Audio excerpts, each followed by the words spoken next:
Hi everyone, and welcome back to the Director's Cut, brought to you by the Directors Guild of America, where each episode we bring you a brand new interview with one of the film industry's top directors, conducted by one of their peers. Remember to subscribe to our podcast on Google Play Music, iTunes, Stitcher, or on our SoundCloud page at soundcloud.com/thedirectorscut.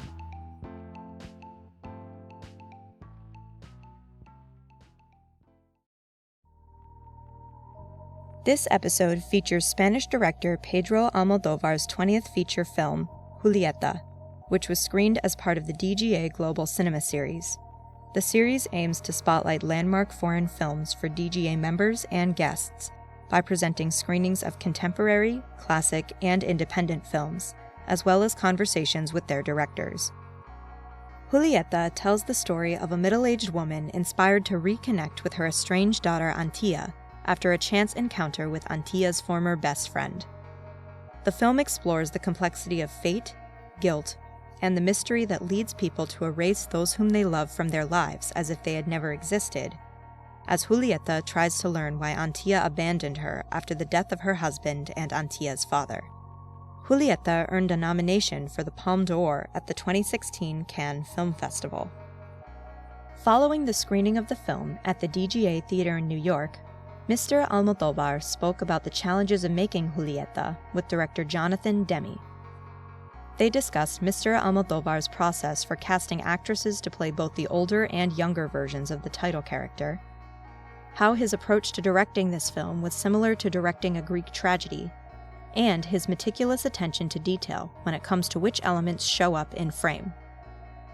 Mr. Almodovar speaks in both Spanish and English in this conversation, and is assisted at times by a translator.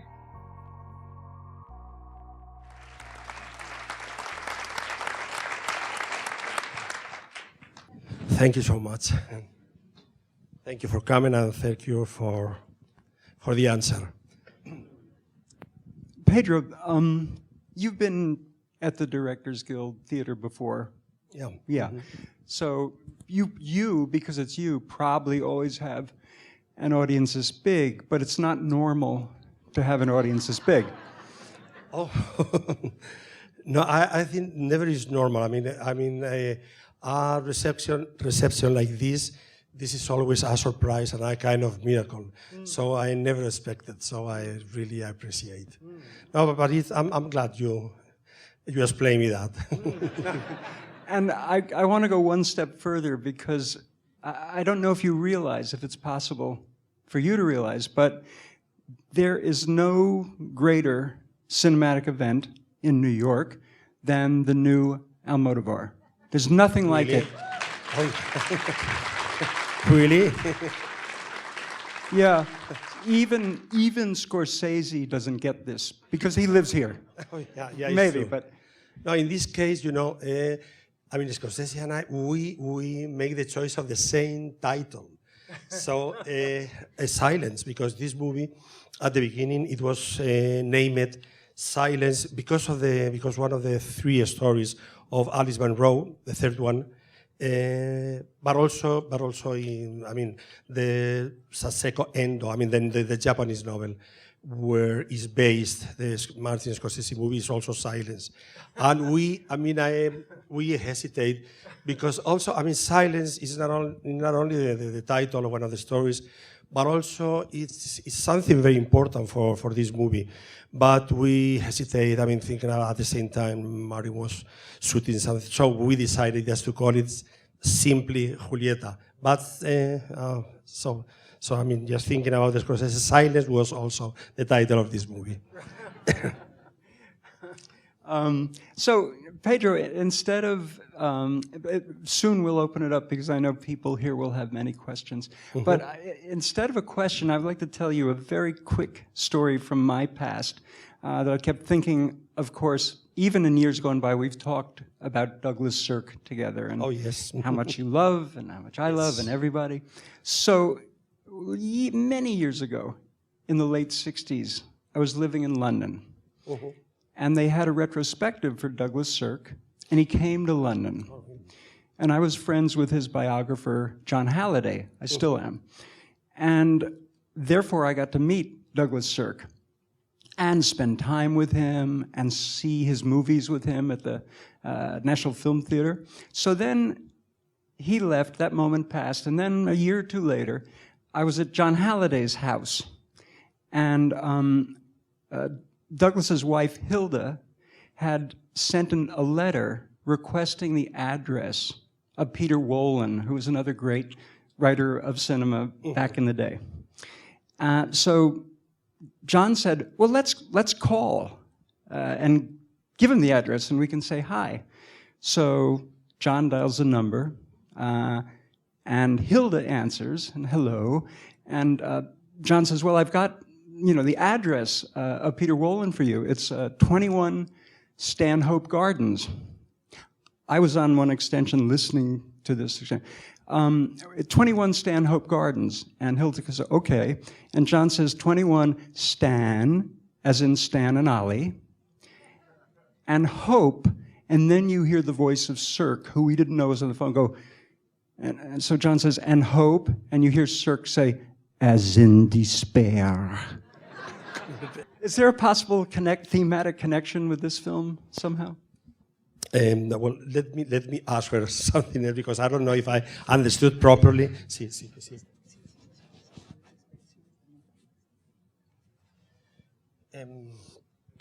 Well, this is a lot of pain in this movie, and yes, a lot of despair too.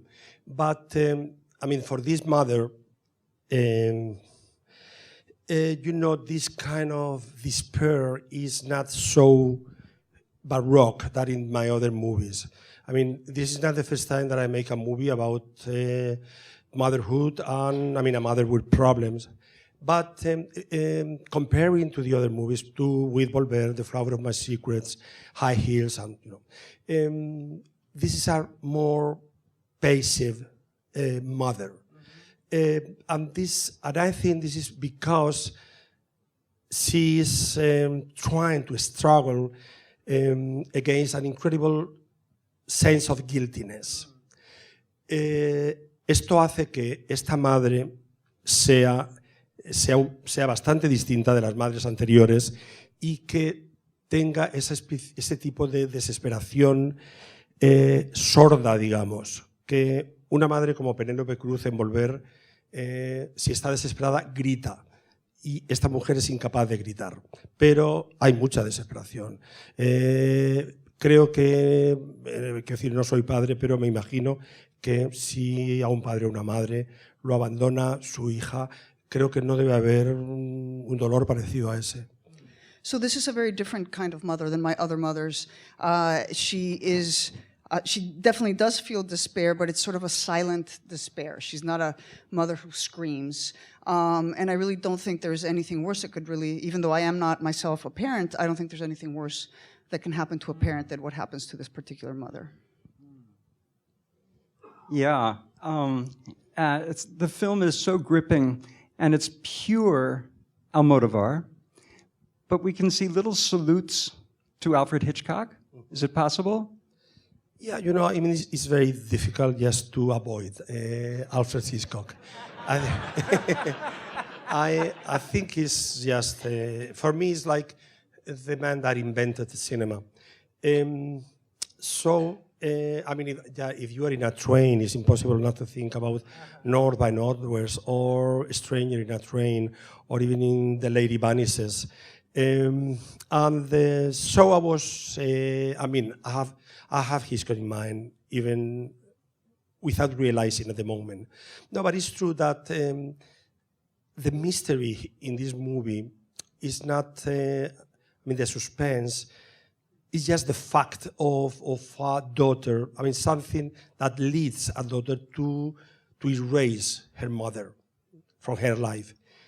And this is something that very mysterious, because that's why I didn't want to put at the end a conversation among them, or even the encounter of these two women, because perhaps they became two complete strangers to each other. And just I mean, in the way I shoot it, especially this block of sequence that happening in the train, and even the when Rosie De Palma appears, of course, I mean, it reminds Miss Denver's in. The in whole Rebecca, audience, yes, in everybody's Rebecca. like, Yeah, I mean, it's because it's obviously someone that is competing and refusing the presence of Julieta. So yeah, it is very difficult to avoid his, and I welcome always. But I realize more after doing the movie than when I'm doing it, and also this kind of mystery. This is something that I asked to the composer, Alberto Iglesias, to, even that this is a drama, this is not a mystery movie, but I mean, that element of mystery, it fit very well with the story, and it always remind, I mean, he was creating the music, just we decided to have Mahler as reference. But anyway, you know, Bernard Herrmann is always around there too. And Bela Bartok, this is one of our reference in general. I mean, our, because I work very close to the composer of the music. The score is, of course, magnificent. It's so beautiful. Pedro, can you talk, is there anything you'd like to say about your great cast? I mean, everybody is extraordinary. Oh, thank you. Yeah. They are, with the exception of Rosie De Palma, they were new for me. I mean, they are professional. I mean, they are the two protagonists, Emma Suarez and Adriana Ugarte. They are very well-known actresses in Spain. Emma Suarez, perhaps you can see her in the earlier movies of Julio Meden of the 90s. La Ardilla Roja, no sé. The Red Squirrel. Sí, las primeras, Cows. Vacas and Cows. Cows. Yes. And you know, since the moment that I decided to make the Alice Munro stories just happening in my country, in Spain, and also, I mean, in the Spanish geography and in the Spanish culture, then I decided just to divide the character into two actresses, because well, this is a way to feel very free. I mean, at the moment I was thinking about the kind of extreme freedom that he always has.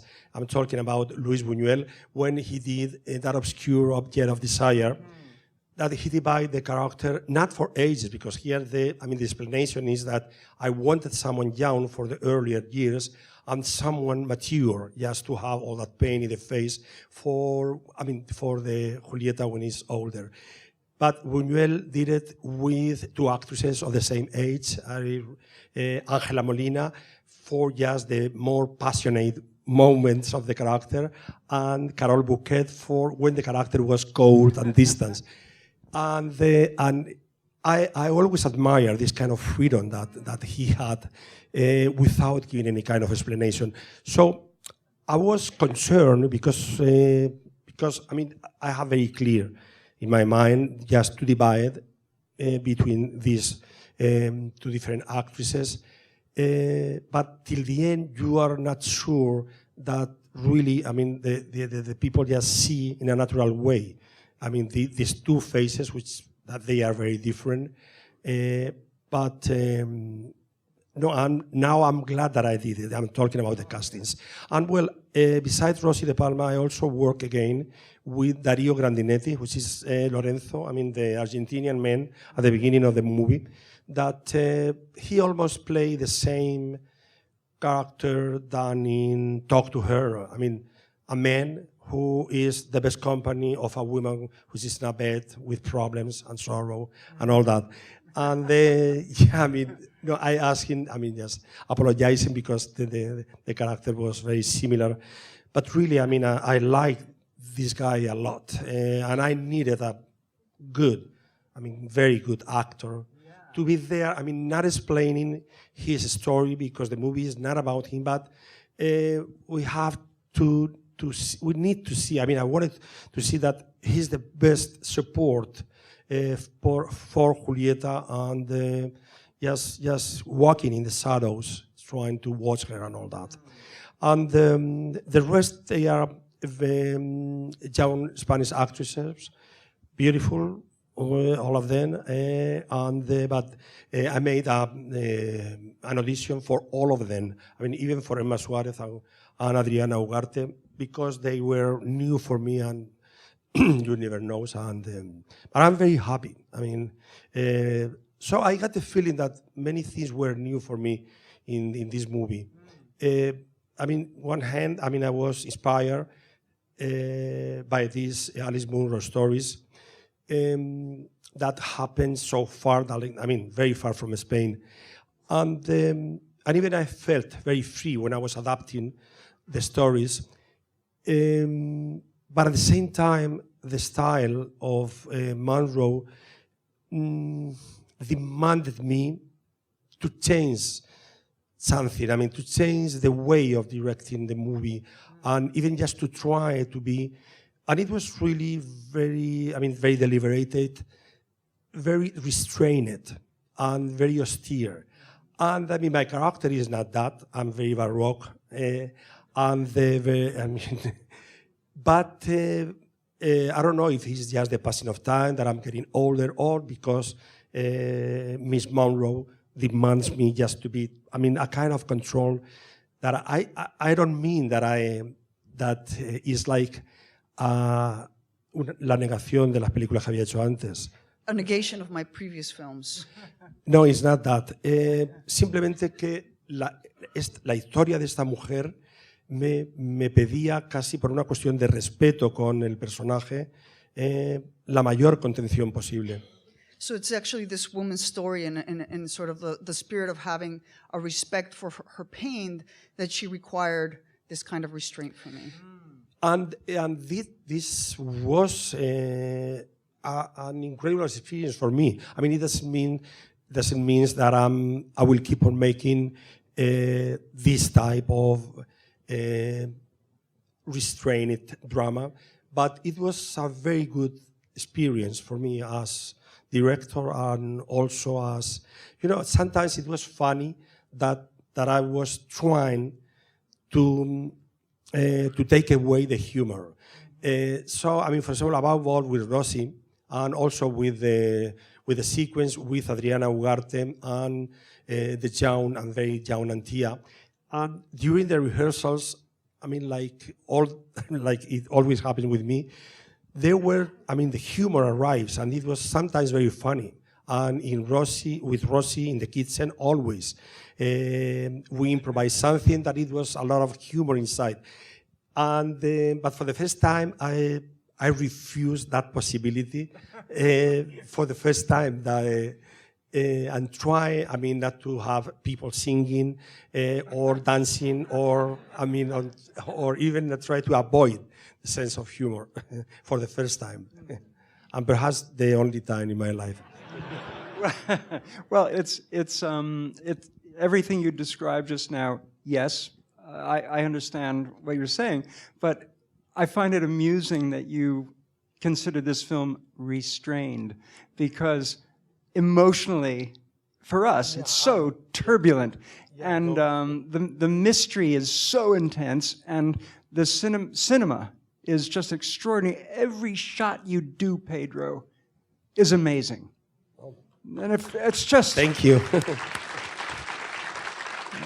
No, cuando hablo de contención me refiero a mi propia contención, no a la fuerza, como tú dices, a la turbulencia de los personajes. Es casi una tragedia griega lo que ocurre en la película.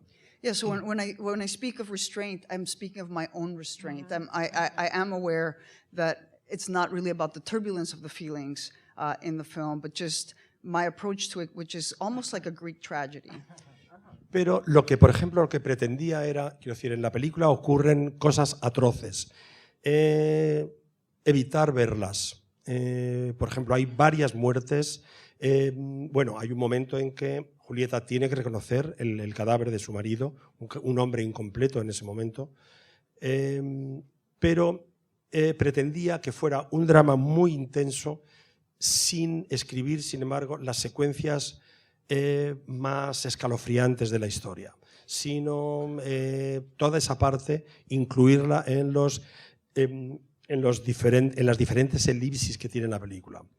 It's in many ways a film where very terrible things happen. You have, for example, the husband, Julieta's husband, who is even incomplete when they find him. But I really kept all these deaths, all the multiple deaths that happen, away from the camera. It's almost as if the worst, most graphic aspects of the horror of the film happens in the ellipses in the editing. Pero yo creo que para mí es una historia terrible, quiero decir, en muchos sentidos. Es una película sobre la fatalidad, entre otras cosas. Because it's a very terrible film. It's a very difficult film. It's a film that has a lot to do with fatality.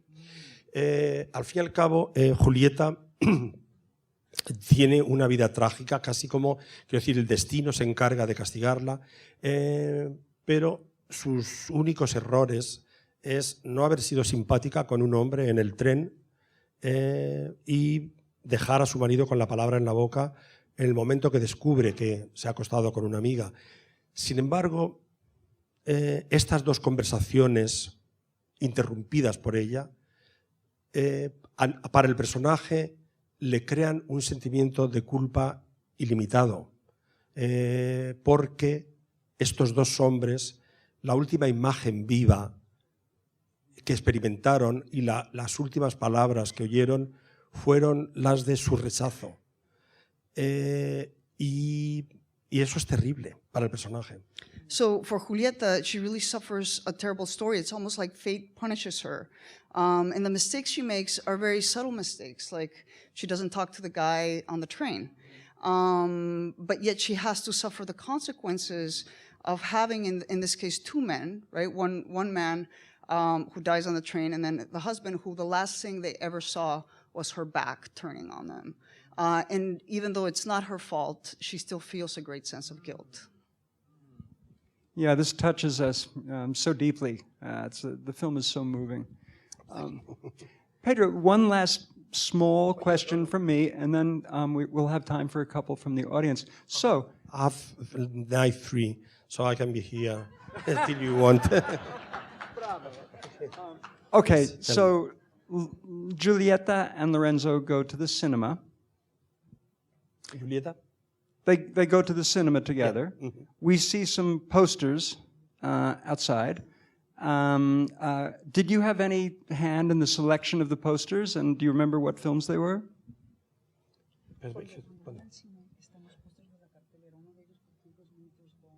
Sí, y una separación. Sí. Sí, yo decido todo, Jonathan. I decide everything. I'm a nightmare for the rest of the crew, a real nightmare for the production designer, above all the production designer, because sometimes I buy furniture just because I want that furniture to be in the movie. No, of course, I mean, I decide the moment when they go to the cinema. And also it was for me a way of represent that she's still in contact with a kind of happiness. I mean, she has a man, they go to the cinema, and that was around like 2011. Then I make the choice of two movies that we could see in Madrid in that, because the place where they go is an art house. And then I make the choice of two movies of 2008. It was A Separation from Asghar Farhadi. And the other one is Winter's Bone, that it was one of my favorite movies of that year. And also trying to be, I mean, realistic, that it doesn't matter because, you know, I mean, nobody knows what kind of movies they release in these theaters in Madrid. But I make the choice of two movies that I really love of that moment.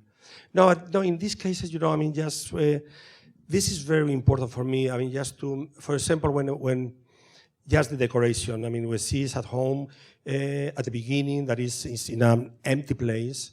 White means just the absence, a big absence. I think this is the first time that I use white walls. And after, when we see her, that is much more animated, Julieta, then we could see 3 posters on the walls that they represent that she's much more interested in keep on alive and enjoying just to go to the theater to see the old couple. But Wilson, she also went to London, because that's exhibition, it was in London, of Lucian Freud. It was his last exhibition of portraits.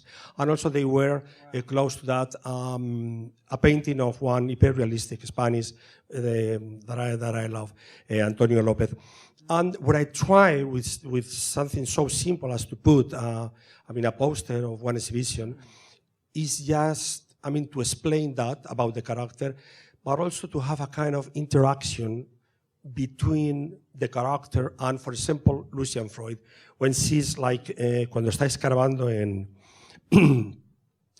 la papelera, tratando de buscar el sobre. When she's looking through the drawer, trying to find the blue envelope. Yes. I have only the face of the actress and just Lucian Freud looking at her. And then what I mean with that is that this is always things and details that I decide in advance. I take it with me, or I have it at home, or I look for it, and I impose to the production designer, because they really, everything that we see in the movie, even I decided just the books. Even we don't see the titles, but I'm very obsessed with these things. And now that you can see in a DVD and you can stop the image and even you can read the titles, I hate the idea that there could be titles that they don't fit with the character. So, sometimes it's crazy because, you know how is the dynamic of being shooting, but I prefer just to take with me from home on the books and everything like that. And sometimes this is a nightmare for the production designer. Yeah, I think that's the best little question I ever asked. So, Pedro, just please know that it's a great honor for us to be with you at the Directors Guild of America Theater tonight, talking about your brilliant new film. You are absolutely one of the great filmmakers of all time. You're an adorable human being. And you're so generous with what you've shared with us. I can't believe it. Nobody wants to leave, but they're making us. So thank you. Thanks to you. Thank you. I feel at home here, Thank you so much. Thanks for listening to this DGA Q&A. Check out past episodes of the podcast by subscribing wherever you listen to podcasts, or on our website at dga.org/podcast. We'll have a lot more episodes coming your way over the next several weeks, so stay tuned. And if you haven't already, please subscribe to the Director's Cut on iTunes, Google Play Music, Stitcher, or our SoundCloud page so you won't miss an episode. If you are enjoying the podcast, please leave us a review. We'd love to hear your feedback. Thanks for listening, and you'll hear from us again soon. This podcast is produced by the Directors Guild of America. Music is by Dan Wally.